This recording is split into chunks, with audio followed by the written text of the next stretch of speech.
মুজিবকে মারা হলো কেন? মুজিব তো মারা যায় নাই, মুজিব নিহত হয়েছে।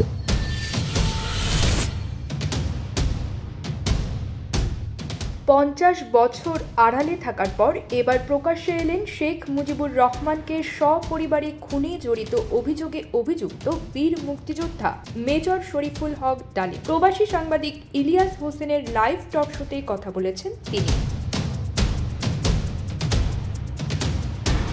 টকশোর শুরুতেই মেজর ডালিম বলেন, 15 আগস্ট কোনো বিচ্ছিন্ন ঘটনা ছিল না। মুক্তিযুদ্ধ চলাকালীন সময় থেকেই এর সূত্রপাত। স্বাধীনতা সংগ্রামে আমাদের স্বার্থ ছিল নাকি এটি অন্য কোনো দেশের ইচ্ছা পূরণে পরিচালিত হয়েছে তা আমরা বুঝতে পেরেছিলাম।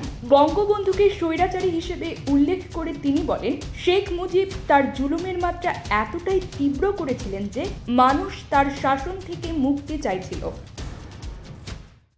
লন্ডনে এত বড় মাছ, ওয়াও! মাছে ভাতে বাঙালি, আর সেই মাছ পেতে আসুন লন্ডন ফিশ নেটে। জি হ্যাঁ, ইস্টহ্যাম পুরাতন টাউন হলের সন্নিকটে আপনার প্রিয় মাছের সম্ভারে ভরপুর।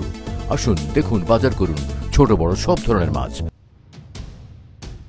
মেজর ডালিম আরও বলেন, 15 আগস্টের সামরিক অভ্যুত্থানে দুই পক্ষ থেকেই প্রাণহানি হয়েছিল, তবে বিপ্লবীরা বিজয়ী হয়ে ক্ষমতা নিজেদের হাতে নিয়েছিল। মুজিবের মৃত্যুর পর দেশ জুড়ে আনন্দ মিছিল হয়েছিল, যা ওই সামরিক অভ্যুত্থানকে জনস্বীকৃতি দেয়। তিনি নতুন প্রজন্মের ছাত্র জনতাকে হিন্দুত্ববাদী ভারতের আধিপত্য থেকে মুক্তি পেতে আরেকটি স্বাধীনতা অর্জনের আহ্বান জানান। জাতীয় সঙ্গীত নিয়ে তিনি বলেন, বাংলাদেশের জাতীয় সঙ্গীত ভিনদেশী কবি রবীন্দ্রনাথ ঠাকুরের না হয়ে কাজী নজরুল ইসলাম বা অন্য কোনো দেশীয় কবির লেখা হলে উপযুক্ত হতো।